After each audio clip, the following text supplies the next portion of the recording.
Hi, welcome back to Mornings with Miss Graham. My name is Patricia Freudenberg.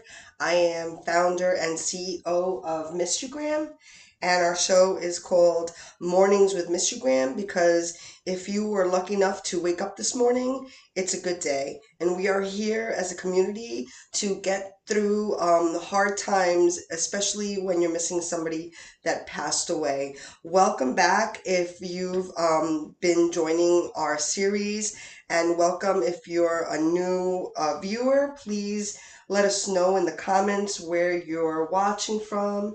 If you have any questions or advice you'd like to share. And I want to disclose, first of all, today's topic of discussion is cope. And we do rotate topics of discussion between tribute, cope, and share. And each episode will be, unique to itself.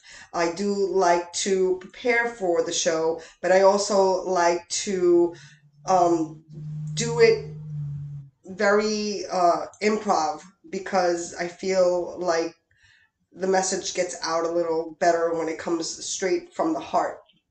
So, with that being said, I am not a licensed therapist. I am a licensed beautician. So some people think of me as, a therapist in a different sort of a way.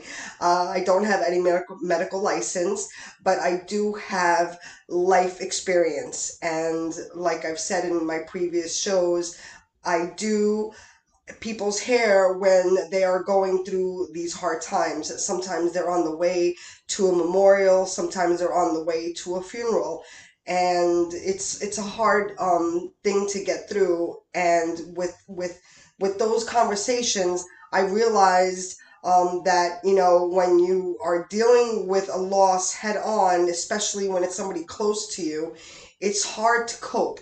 So, when I started the series, I'm doing my research and I want to share as the best information possible. And again, please share with us in your comments any advice you may have, or, questions that I could help you with.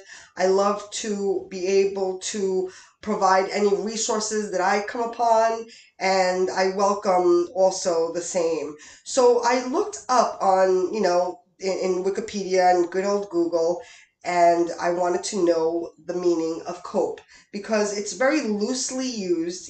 People say, "Oh, I cope, I cope," but cope is actually a verb, and that's not a big surprise. But the meaning is to deal with something hard effectively. And that's where I think it gets confusing because some people use maybe substance or not taking care of themselves, and they'll throw the word in there. Well, this is how I cope, I'm sleeping it off, or I'm eating it away, or, I'm drinking to cope. Well, that's wrong.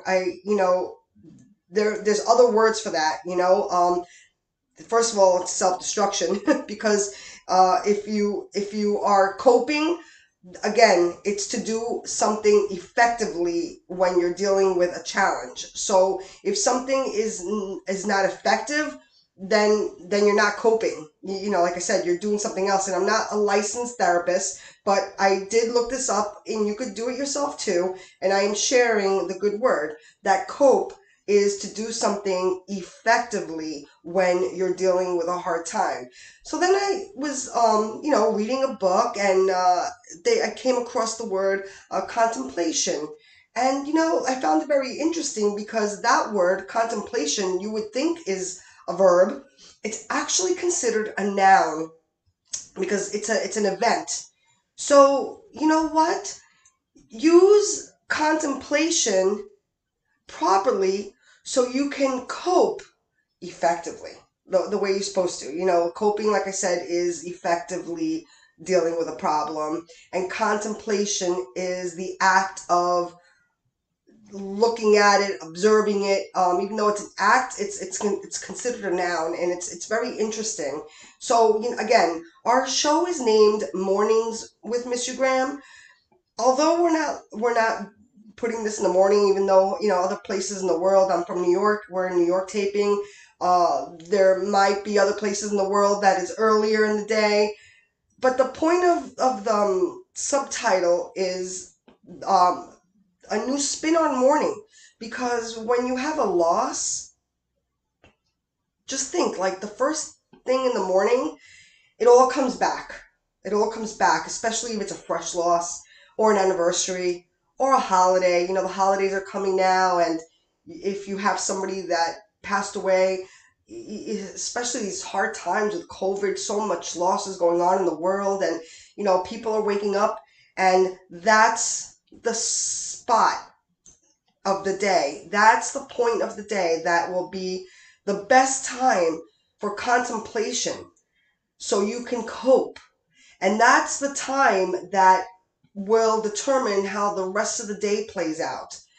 So, when you wake up and you have those feelings that are weighing you down, take action. Do one thing, or make a list, and even if it's three things on there, that things that for sure, because nobody knows you better than yourself, that you like. Again, you don't want to indulge in things that are not going to be beneficial. So if you like ice cream, don't go eat a pint of ice cream. I'm good for that, but it's not good for you. So, maybe have a scoop of ice cream if that's going to put a smile on your face. But the point is, like, put three things on the list, and slowly but surely, it's the road to recovery, and that's what we're here about. We're here about being able to create this community. We have Mistugram. We are rolling out our new version, so right around the turn of the new year, we'll be able to release it, and you could go on there and you could do a journal, and we have a private journaling. And the Harvard Business Review actually had written up how journaling could be very beneficial to dealing with adversities, excuse me, especially when it's loss. So in a book I read, what was it, with Doris Kearns Goodwin, and it was Leadership in Turbulent Times. I'm not here to talk about leadership, but there was something very significant mentioned in that book. And as a historian, she wrote about the traits of these amazing presidents in their time of leadership. And one story that stuck with me was Abraham Lincoln. And what he did something similar to what I'm suggesting. He wrote hot letters, they were called, as Doris Kearns Goodwin wrote in the book. Hot letters were letters he would write, especially when he was upset. Now remember, he also suffered loss too, especially when he was dealing with adversity. And he would write these letters, and he would write everything on there that he was feeling. And he wouldn't sign them. Sometimes he would, but sometimes he wouldn't. And then a lot of times, actually most of the time, he would crumple them up and throw them away. Again, this is a historian saying the story. I'm just sharing what I read, and you can read it yourself in the book Turbulent Leadership in the Turbulent Times by Doris Kearns Goodwin. Sorry. So with that, again, the suggestion is a really great one, because here we go back all the way to Lincoln, and now Harvard Business Review. So try it out. When I founded Mistugram, it was one of my clients had a terrible loss. It was a child. She was also my customer, and it was really hard. And one of the things that she shared, that she wrote letters, and it really made her feel better. And she wasn't sure if her daughter Spirit would read this, but it made her feel better. And I want to share that with you. I want to share stories that people share that get them through hard times so you could cope dealing with a loss effectively. And when you use contemplation and think about, well, what are you going to do to cope? You owe it to yourself. I mean, again, I repeat myself sometimes, but you only live this life once, and most of us, have really great lives. And some people might have like severe adversities, maybe severe health issues.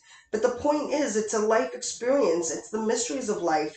So let's embrace all of our events, and also embrace our experiences and make it a learning experience. And once we get through it, the miracles that happen from that, because then you can share those stories with other people, and it just makes it for a better place, a better world. And most of us have family.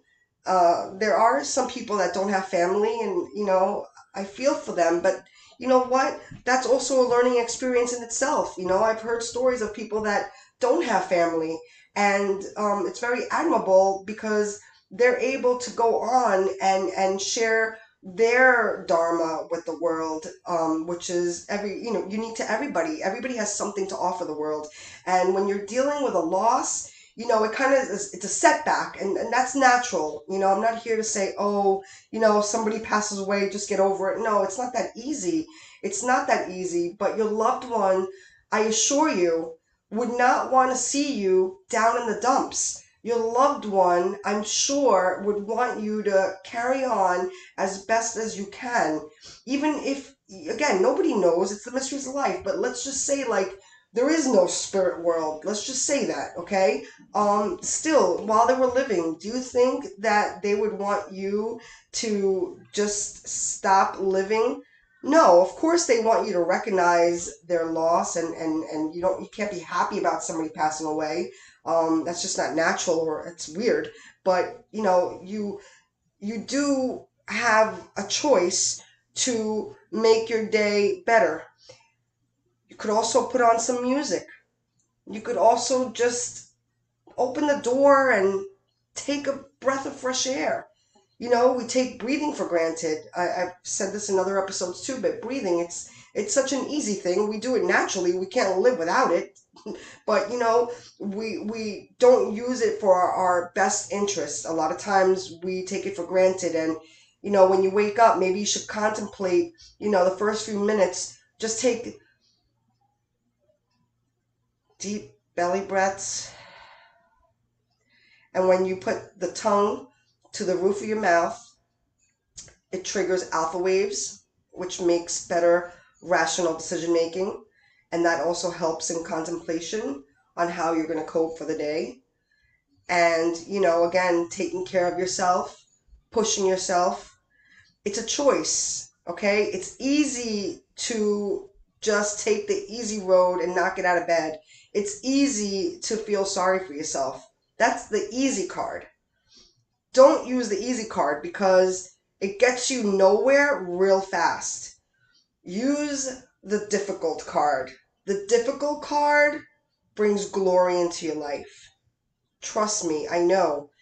I promise it helps. Please write in the comments. I'm happy to share stories, and I'm happy to share resources. We are creating a community group, so follow us on Facebook. Look for us on the internet. We're all over the place. If you want to support our cause, we do donate partial proceeds to the Red Cross. And as a volunteer, I like to also share all their great works, because everyone means everyone. They're amazing. They're worldwide. And here's our sweatshirt. And like I said, partial proceeds do get contributed to the Red Cross Foundation. Next week, we will be talking about sharing.